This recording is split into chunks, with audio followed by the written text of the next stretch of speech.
Hi hello welcome to big TV. నేను మీ గౌతమి. ఈ మధ్య కాలంలోని సైబర్ క్రైమ్ నేరగాళ్ళు ఎంత విపరీతంగా పెరిగిపోతున్నారో మనం చూస్తూ ఉన్నాం. అయితే ముఖ్యంగా సైబర్ క్రైమ్ నేరగాళ్ళు పెరిగిపోవడమే కాకుండా మనం రోజువారీ యూజ్ చేసే వాట్సాప్ని కూడా ఏ విధంగా సైబర్ క్రైమ్ వాళ్ళు హ్యాక్ చేస్తున్నారు అన్న వివరాలు తెలుసుకుని మనతో పాటు రామెత్తు గారు ఉన్నారు. సార్ నమస్తే. నమస్తే అండి.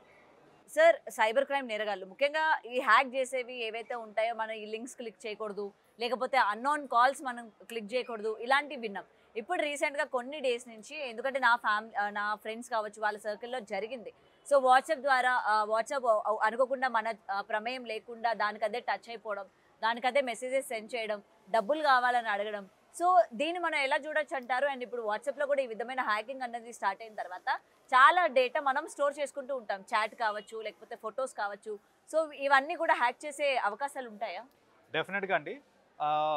ఈ మధ్యన స్పెషలీ అందరికీ ఏంటంటే వాట్సాప్ అంటే అదొక ట్రస్టెడ్ సోర్స్, దాన్ని ఎన్క్రిప్ట్ చేయడం చాలా కష్టము, దాన్ని హ్యాక్ చేయలేరు అనే ఒక నోషన్లో ఉన్నారు. సో దానివల్ల ఏంటంటే ఈ ప్రైవేట్ టెక్స్టింగ్ ఏదైనా కానివ్వండి, పర్సనల్ మెసేజెస్ కానీ ఏదైనా కానీ త్రూ వాట్సాపే చేస్తూ ఉంటారు చాలామంది. బట్ కరెంట్లీ ఈ హ్యాకర్స్ ఎవరైతే ఉన్నారో వాళ్ళందరూ కూడా వాట్సాప్ మీద పడ్డారు అండ్ రకరకాలుగా దీన్ని హ్యాక్ చేస్తూ ఉన్నారనమాట. So we have to be extremely careful అండి in this regard. The primary way in which hacking ఎలా అవుతుంది అని అంటే, వాళ్ళు ఏంటంటే ఒక కాల్ చేస్తారు మీకు. కాల్ చేసి మేము వాట్సాప్ కస్టమర్ కేర్ నుంచి చేస్తున్నాము, లేదంటే ఏదో కస్టమర్ కేర్ నుంచి కాల్ చేస్తున్నాము, మీకు డెలివరీ వస్తుందండి, ఓటీపీ చెప్పండి అనేసి ఓటీపీ చెప్పని అడుగుతారు. మనం కాల్లో ఉండగా ఏంటంటే ఓటీపీ మెసేజ్ ఎక్కడి నుంచి వస్తుంది అనేది గమనించాం మనం. ఆ ఓటీపీ కనుక మీరు చెప్పేశారనుకోండి, ఫుల్ యాక్సెస్, మీ మొత్తం వాట్సాప్ యాక్సెస్ వాళ్ళ చేతిలోకి వెళ్ళిపోతుంది అనమాట.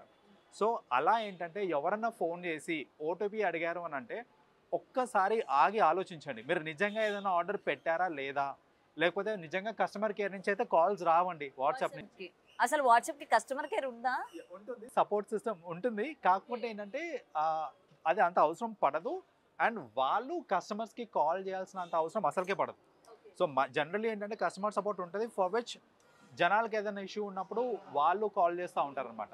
బట్ కస్టమర్ కేర్ వాళ్ళు మనకు కాల్ చేసే అవకాశం ఉండదు అనమాట. సో అలా మీరు వాట్సాప్ నుంచి నేను కాల్ చేస్తున్నానని ఎవరైనా చెప్పారు అని అంటే కనుక ఇమీడియట్గా వాళ్ళు స్పామర్స్ అని గ్రహించాలి అండ్ అలాంటి ఓటీపీస్ చెప్పకుండా ఉండాలి. సో చాలామందికి ఏంటంటే అలా ఓటీపీస్ చెప్పడం వల్ల వాళ్ళ యాక్సెస్ వెళ్ళిపోతుంది అనమాట.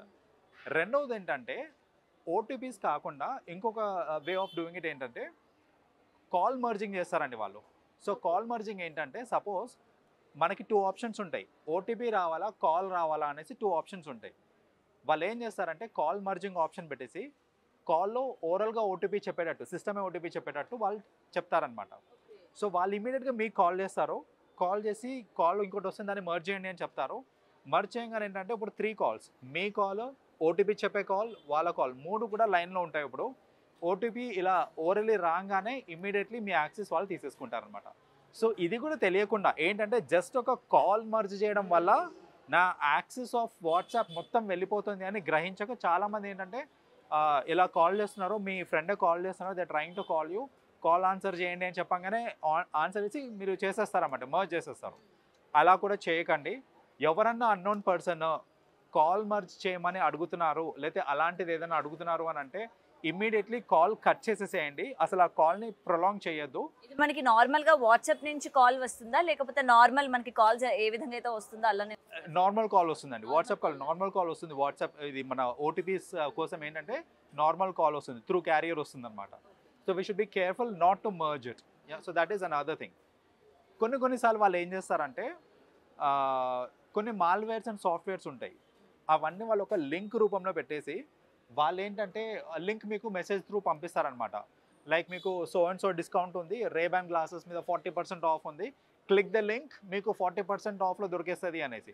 మనం ఏంటి అంత మంచి బ్రాండెడ్ ఇది మన యాక్సెసరీస్ కానివ్వండి, క్లోత్స్ కానివ్వండి తక్కువకే వస్తున్నాయి కదా అని అలాంటి లింక్స్ క్లిక్ చేస్తాము.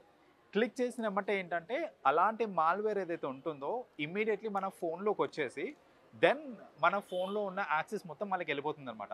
ఈ దీనిలోకి వెళ్ళిపోయిన తర్వాత, వన్స్ యాక్సెస్ వెళ్ళిపోయిన తర్వాత వీళ్ళు ఏం చేస్తారంటే ఖచ్చితంగా 99% పీపుల్ వాళ్ళ ప్రైవేట్ మెసేజెస్ అన్నీ వాట్సాప్లోనే పెట్టుకొని ఉంటారు.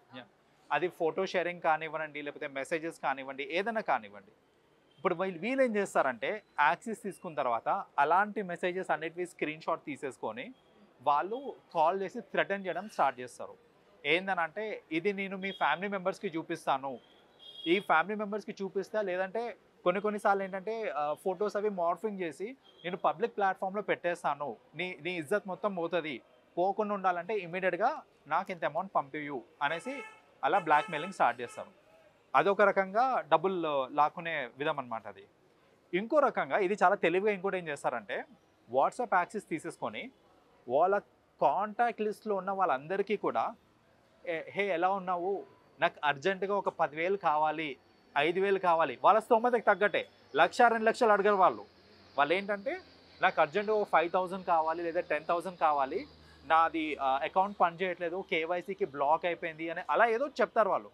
చెప్పి ఏంటంటే మీ నెంబర్ నుంచి మీ ఫ్రెండ్స్కి నాకు అర్జెంటుగా కావాలి, ఈ నెంబర్కి పంపి అనేసి వాళ్ళ నెంబర్ పంపించేస్తారనమాట వాళ్ళు.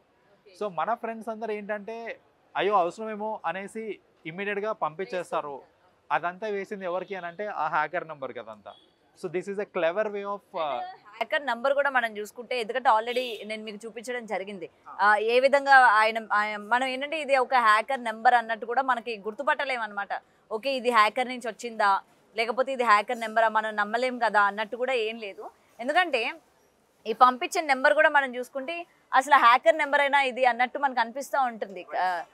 అంటే మనకి ఎటువంటి డౌట్ రాదు, అరే మనకి ఎప్పుడు అడగలేని పర్సన్ అడిగారు కదా, దట్టు ఇందులో నమ్మడానికే ఉంది కదా. ఎందుకంటే ఈ మెసేజ్ చూస్తే మనకి నమ్మేటట్టే ఉంది, అమ్మో నిజంగా ఏ ఆపదలో ఉన్నారో మనం వెయ్యాలి అండ్ అది హ్యాకర్ అని కూడా మనం వెంటనే అనుకోము. సో అండ్ ఇంకొకటి సార్, చాట్స్ కూడా మీరు ఆ విధంగా వాళ్ళు మిస్యూజ్ చేసుకునే అవకాశాలు ఉన్నాయి అని చెప్పారు కదా. అండ్ మన ఫొటోస్ కావచ్చు ఇవన్నీ మనం కొంచెం ప్రైవసీలో పెడుతుంటాం, అంటే గ్యాలరీలో పెట్టేవి తీసుకుంటారా లేకపోతే వాట్సాప్లోనే కొంతమంది సీక్రెట్ మెయింటైన్ చేస్తూ ఉంటారు, సీక్రెట్ గ్యాలరీస్ మెయింటైన్ చేస్తూ ఉంటారు, సీక్రెట్ చాట్స్ మీరు అన్నట్టు. సో అవి మాత్రమే వాళ్ళు హ్యాక్ చేస్తారా లేకపోతే మన గ్యాలరీలో ఉన్నవి మన గూగుల్ ఫొటోస్లో ఉన్నవి కావచ్చు వీటి మీద కూడా ఎఫెక్ట్ చేస్తారా? నేను చెప్పాను చూడండి, నాకు కొన్ని మాల్వేర్స్ అండ్ సాఫ్ట్వేర్స్ యూజ్ చేస్తారనేసి. త్రూ ది మాల్వేర్ ఒకవేళ వాళ్ళు యాక్సెస్ మొత్తం ఫోన్కి తీసేసుకున్నారనుకోండి, ఫోన్లో ఉన్న ప్రతి ఒక్క అప్లికేషన్ వాళ్ళు యాక్సెస్ చేయగలుగుతారు. అది గూగుల్ ఫొటోస్ కానివ్వండి, నార్మల్ సిస్టమ్ ఫొటోస్ కానివ్వండి, ఏదన్నా సరే యాక్సెస్ వెళ్ళిపోతుంది. లేదు ఓన్లీ వాట్సాప్ మాత్రమే హ్యాక్ అయింది అని అంటే వాళ్ళకి restriction to the particular gallery ఉంటుంది అన్నమాట. అంటే వాట్సాప్ గ్యాలరీకి మాత్రమే రిస్ట్రిక్షన్ ఉంటుంది వాళ్ళకి. So it all depends on వాళ్ళు హ్యాక్ చేసింది ఏంటిది అనేది. వాట్సాప్ మాత్రమే హ్యాక్ చేశారంటే దానికే లిమిటెడ్ ఉంటుంది. ఫోన్ హ్యాక్ అయిందంటే కనుక అన్ని అప్లికేషన్స్కి వాళ్ళకి యాక్సెస్ దొరికిపోతుందండి. సో దట్స్ వై నేను జనరల్లీ ఏం చెప్తానంటే మన ఫోన్కి ఇంతకుముందు అంత ప్రైవసీ లేదు. మీరు ఎంత ఐఫోన్ యూజ్ చేయండి, ఏదైనా యూజ్ చేయండి, హ్యాక్ అవ్వాలి అని అంటే హ్యాక్ అయిపోతుంది. కాబట్టి సెన్సిటివ్ ఇన్ఫర్మేషన్ ఏదైనా ఉంది అని అంటే కనుక మీరు హార్డ్ డిస్క్లలో లేకపోతే అలా ఏదైనా సేవ్ చేసుకొని పెట్టుకుంటే ఓకే, కానీ ఫోన్లోనే సేవ్ చేసుకుంటా నేను అని అంటే అది కరెక్ట్ పద్ధతి కాదు. మల్టిపుల్ ప్రాబ్లమ్స్ అవుతాయి. ఒకటేంటంటే ఇలా హ్యాక్ అయిపోయినప్పుడు ఇష్యూ అవుతుంది. ఒక్కోసారి మొబైల్ పోగొట్టుకుంటాం మనము. పోయిన మొబైల్లో ఉన్న డేటా మొత్తము త్రూ సాఫ్ట్వేర్స్ అన్లాక్ చేసేసి యాక్సెస్ తీసేసుకోవచ్చు. మీరు అప్పుడు మొబైల్ పోయిన తర్వాత మళ్ళీ అయ్యో దానిలో అంత డేటా ఉంది, దానిలో సెన్సిటివ్ డేటా ఉంది అని కంగారు పడడం ఇవన్నీ చేసి వేస్ట్. సో బెటర్ ప్రికాషన్స్ తీసుకోవడం బెటర్ అండి. So it's like A sensitive information ఉన్నా హార్డ్ డిస్క్స్ అలా యూజ్ చేసుకోండి. అంతేగాని ఫోన్లోనే ఎక్కువ రోజులు పెట్టుకుంటాను, బ్యాకప్ తీసి నేను క్లౌడ్లో పెట్టుకుంటాను అంటే అది కరెక్ట్ పద్ధతి కాదు. అండ్ ఇంకొకటి సార్, అది హ్యాక్ అయిన వెంటనే మన ప్రమేయం లేకుండానే దానికి అదే చాట్ చేసుకుంటూ దానికి అదే అంటే కొన్ని సెకండ్స్ వరకు ఫోన్ మన అండర్లో లేకుండా అయిపోతూ ఉంటుంది. అలాంటి సిచ్యువేషన్స్ లో ఏం చేయాలి? ఇమ్మీడియట్ గా first as I said WhatsApp customer support ఉంటుంది కాబట్టి ఇమ్మీడియట్ గా వాళ్ళకి మనము ఇచ్చేయాలి, లైక్ నోటిఫై చేయాలి దట్ నాది హ్యాక్ అయింది అనేసి. అండ్ ఈ హ్యాకర్స్ కూడా వాళ్ళు ఎంత క్లెవర్ అంటే మాన్యువల్లీ నేను ఒక్కొక్కరికి మెసేజ్ పంపించాలనుకోండి, నాది హ్యాక్ అయింది లేకపోతే సారీ నాకు ఇంత అమౌంట్ కావాలి, నాకు అర్జెన్సీ ఉంది అనేసి ఒక్కొక్కరికి మెసేజ్ పంపించాలని చాలా టైం పడుతుంది. ఈ లోపు మీరు కస్టమర్ కేర్తో మాట్లాడి బ్లాక్ చేసేస్తారు. దీనికి అందరికీ వాళ్ళకి సపరేట్గా అప్లికేషన్స్ ఉంటాయి. దన్ అని వెళ్ళిపోతుంటాయి ఇట్లా మెసేజ్, మీకు తెలియని కూడా తెలియదు. Like fraction of seconds you get to see ఒక 40-50 మెసేజెస్ వెళ్ళిపోయి ఉంటాయి వాళ్ళకి. మీ కాల్ లిస్ట్లో ఉన్న వాళ్ళకి కానివ్వండి, మీ కాంటాక్ట్స్ కానివ్వండి, వాళ్ళందరికీ మెసేజ్ వెళ్ళిపోయి ఉంటాయి అనమాట. సో అర్జెంట్ అని చెప్పేసరికి ఏంటి, వాళ్ళు డబ్బులు వేసేస్తూ ఉంటారు.